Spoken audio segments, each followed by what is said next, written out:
So this goes with 6.5, and I just want to go over some things visually with you that was covered in the reading really quickly yesterday. So, yeah, the flappers. They call them flappers. Well, uh, they the flapper was like a new trend for women in the 20s, where previously, if you could see someone's ankle, it was considered really risque. And as you see here with the flappers, you can see their whole calf, which was considered at the time extremely risque. And the flappers really embraced the bob haircut. Notice how they have short hair. And they called it the bob because it was kind of guy like. And I think they called them flappers because when they were doing the Charleston, their skirts would start flapping around. And they'd wear these cute little hats, and they would be seen at speakeasies, drinking and dancing and smoking cigarettes. And it was really considered to be quite scandalous at the time. All right. This is what a speakeasy was. During the 1920s and for even a little bit into the 1930s, alcohol was banned in America. And they called them speakeasies because if you wanted to drink, you would do this. You would look left and look right and go, hey, where can I get a drink in this town?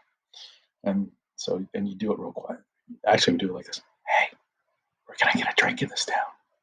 And they would tell you, they'd be like, okay, go 3 blocks, go down to the basement, knock 3 times, tell them Charlie sent you from the Paramount or whatever.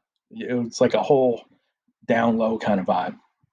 And if you see the pictures above, you see the person that got their door knocked on and they put the slip because every time, once in a while, the cops would come and roust them and close it down. And they'd open again, either there or at a new location. The cops would come and then go somewhere else or whatnot. So it was a whole kind of a thing. But at these speakeasies is when jazz music became popular and was playing in these clubs. I believe the picture on the left where you see all those people drinking, prohibition had just ended, so everyone was drinking. And the speakeasies were a big deal because illegalizing alcohol made a crime that a lot of people didn't consider very bad,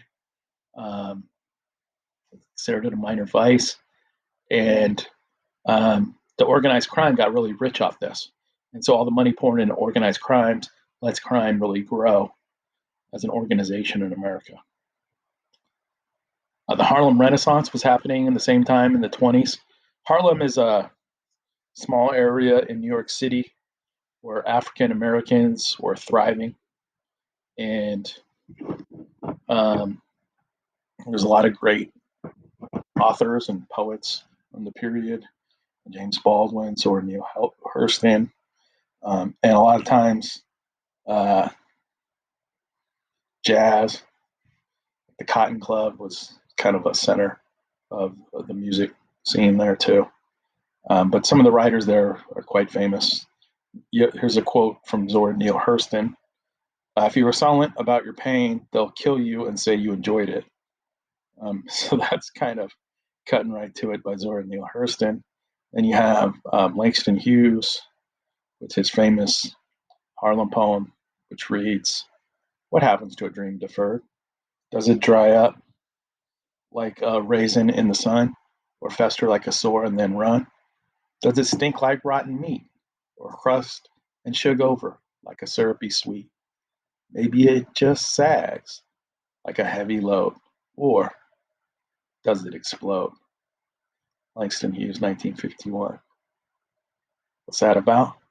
If people telling you have to wait forever, then basically your dream isn't going to happen. And when people's dreams don't happen continuously, um, then frustration and anger sets into the community.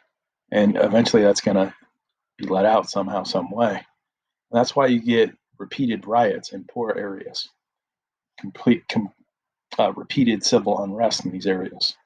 I think Langston Hughes is probably my favorite poet. For years, I knew he was a famous poet from the Harlem Renaissance, African American. But I only recently maybe 5 years ago, learned that he was gay. I didn't know that.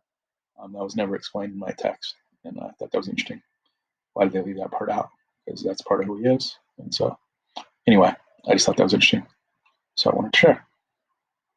Hemingway. Hemingway was one of the Lost Generation authors. Hemingway is really kind of a tough guy, a macho kind of guy, really into fishing and bullfighting and boxing and wars. Sun Also Rises really follows the Spanish Civil War. And I think there's a love affair and fighting involving a matador, and it might be a love triangle. I'm not sure. Um, this is Hemingway as an old man. You see him with the gray beard. This is him as a young guy. He's like famous for drinking a lot too. There's a quote from him that says, "I like to listen. I have learned a great deal from listening carefully. Most people, just Hemingway, never listen." Kind of got a point there. Anyway, I could have.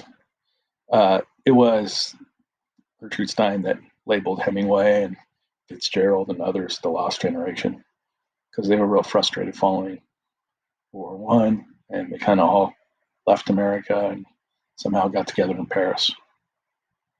What else would I say? Oh, so they talked about art at the end of section 6.5, and they mentioned modern art. Art had to be less representational, have to less about showing exactly uh, and being literal, and sometimes using art to provoke. Henry Matisse is being very provocative in both of these artworks. How so? Look carefully at the one on the left. Give it some thought. How is Matisse provoking you here? Well, he's playing with gender norms. It's not obvious if this is a male or female person. Why? Well, I mean, the eyebrows and the hair bun and the lips and the shirt suggest female, but the Adam's apple, and like just general size suggests male.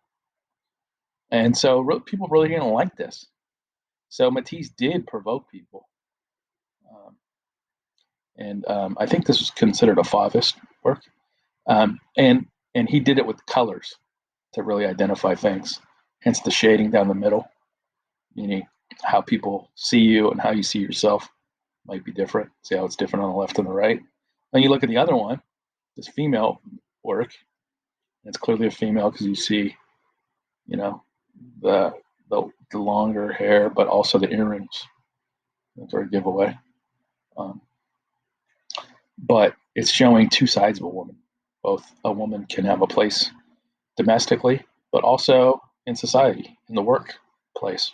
And people didn't want to hear this at the time. So again, it was very provocative. And it upset some people, and it really enlightened others and made others just think. This is a famous work by Pablo Picasso. He did this in response to a German attack at a place called Guernica in Spain. And he didn't really do many political works. This is his only one. And there was this big mural showing the horrors and pain caused. This work was considered cubist because they would cut up images and give you different parts of them. That's why you like just see the arms and the head here, or just the upper head of the horse, or the person screaming below, or the head screaming above, and really distorted, not literal imagery. An odd location on the bull's eyes, and just really trying to show you the horror and the damage inflicted by the German attacks. And if you look carefully at the horse, you see on the body and legs that the newspaper prints are there. And so he's basically saying you got to really dig deep to see the story that's going on here in Spain in the Civil War being really awful for people. And he's trying to shine light on it. That's why the light's above with his artwork. And it's really quite an impressive piece of art here. Notice the eyes on the people are kind of distorted too. That shows you the Cubist style, which Picasso was one of the founders. But he wasn't the only one that was really pushing the boundaries There's a funny clip here. I don't know if you're into Parks and Rec or not, but this YouTube clip talks about modern art. This Kandinsky work is pretty famous on the left, and my mom's husband, Brad, he actually has, I think, a Kandinsky on his wall. You got these other ones on the right. Some people like this modern kind of um, free flowing art. Some people consider it not art. They think their 6-year-old could do the same.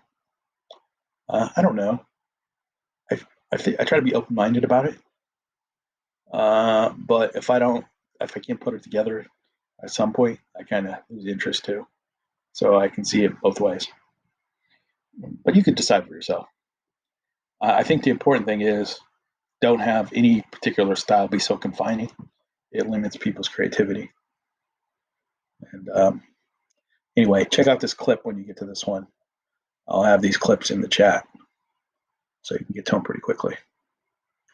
This is a famous artwork produced by Marcel Duchamp. I think this was from the Dadaist movement, or it might be also considered found art, because artists would take objects in society and represent them in different ways and say that's art. Duchamp, I don't know why it says R Mud on it, 1917, but it does.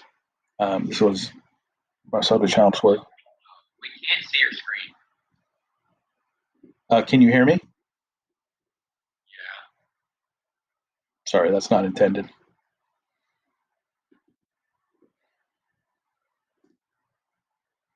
Sorry about that. I was creating a video I might be sharing tomorrow. I did not intend for you to see my screen, and I did not intend to be talking. It's because I know. It's because I had to talk to Alberto that I had muted, and I forgot I did. So I apologize. But if you're curious about what I was talking about, I think I'll be showing you tomorrow. Okay? Sorry about that.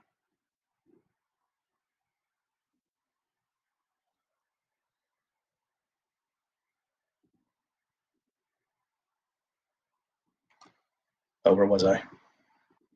Okay. So, yeah, this is a urinal. And Duchamp submitted this artwork to an art contest. And the first contest he submitted to, they sent it back and said, that's not art. That's a toilet. And so, but Duchamp was not one to give up so easily. So he submitted it to another art contest and he won first prize. Sometime in the last 20 years, this artwork sold for a crazy amount of money. I forget what it was. So let's take a quick peek on Google, see how much it sold for. How much did Fountain for? I think it was $1.7 million. Fountain by Marcel Duchamp.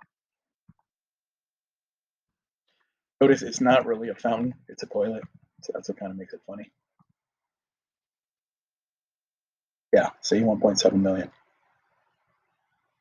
And it's contemporary art.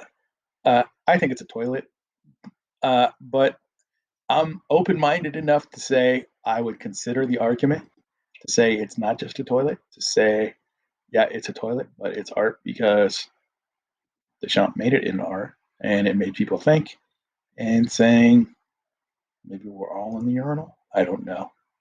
Maybe I'm not smart enough to figure it out.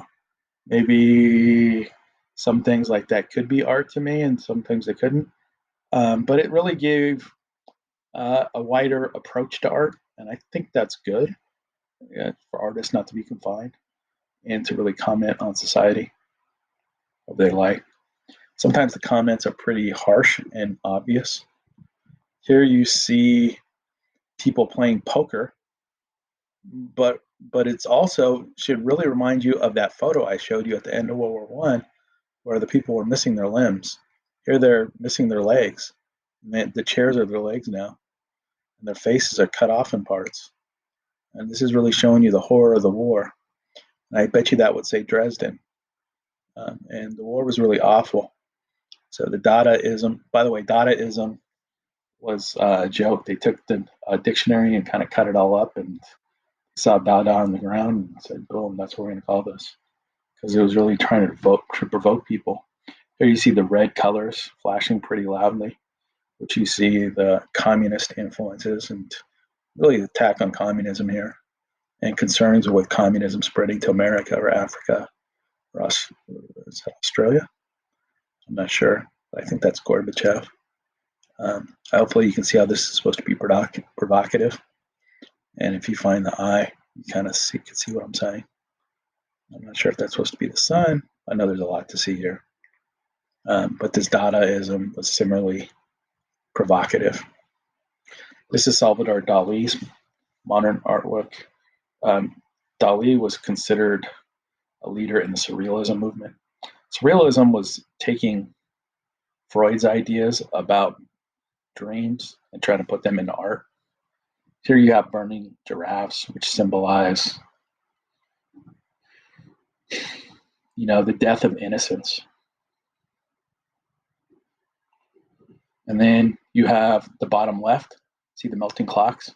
That work is called the persistence of time, meaning that you never have enough time, and that time you can lose time quickly and waste it quickly.